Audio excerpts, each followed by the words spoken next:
అందరికీ జై శ్రీరామ్.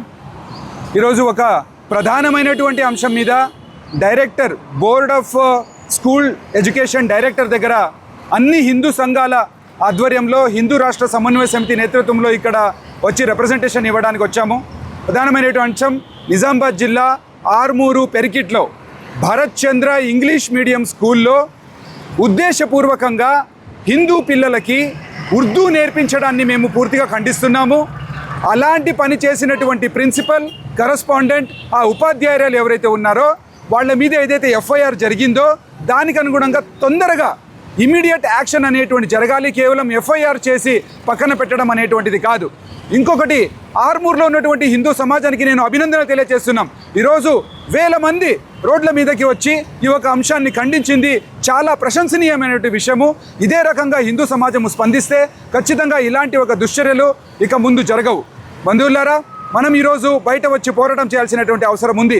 ఈరోజు ఏదైతే భారత్ ఇంగ్లీష్ స్కూల్లో ఉర్దూ నేర్పించారో ఇది 100% కుట్రపూరితంగా ఉద్దేశపూర్వకంగా చేసినటువంటి చర్య. ఎందుకంటే అక్కడ ప్రిన్సిపల్ పేరు ఆమీర్ ఖాన్. ఇది మనం ప్రతి ఒక్కరు కూడా గమనించాలి. అక్కడ ఎవరో ఇద్దరు ముగ్గురు ముస్లిం పేరెంట్స్ వచ్చి మాకు రిక్వెస్ట్ చేశారు, అందువల్ల మేము నేర్పించాము అని చెప్పేసి అయితే సోది చెప్తున్నాడో అతని మీద కఠినమైనటువంటి చర్యలు తీసుకోవాలి.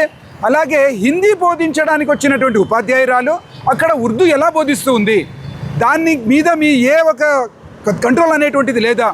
హిందూ పేరెంట్స్ అక్కడికి వచ్చేసి సంస్కృతం నేర్పించండి అంటే మీరు నేర్పిస్తారా?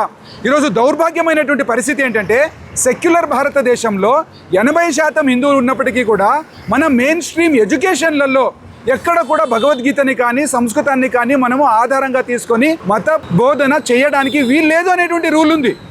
కానీ మద్రసాలు నడిపించుకోవచ్చు, వాళ్ళు చర్చిలు నడిపించుకోవచ్చు, దానికి ప్రభుత్వం నుండి డబ్బులు ఇస్తారు. ముల్లాలు, మౌల్వీలు, ఫాదర్లకి శాలరీలు ఇస్తున్నారు. ఇంత దరిద్రమైన పరిస్థితి ఉంది.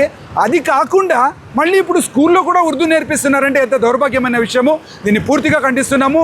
స్కూల్ లైసెన్స్ని రద్దు చేయాలి, వాళ్ళ మీద చర్యలు తీసుకోవాలని చెప్పేసి మేము గట్టిగా అడుగుతున్నాము. ఎమ్మెల్యే గారైనటువంటి పైడి రాకేష్ రెడ్డి గారిని ఏదైతే అక్రమంగా అరెస్ట్ చేయడమో, హౌస్ అరెస్ట్ చేయడం జరిగిందో, లేదా ఈ ఒక కార్యక్రమానికి వచ్చినటువంటి హిందువుల మీద ఏదైతే ఒక దౌర్జన్యం చూపించారో ఆ పోలీస్ వ్యవస్థ కూడా మారాలని చెప్పేసి ఈ సందర్భంగా మేము గట్టిగా హెచ్చరిస్తున్నాము. జై శ్రీరామ్, భారత్ మాతా కీ జై.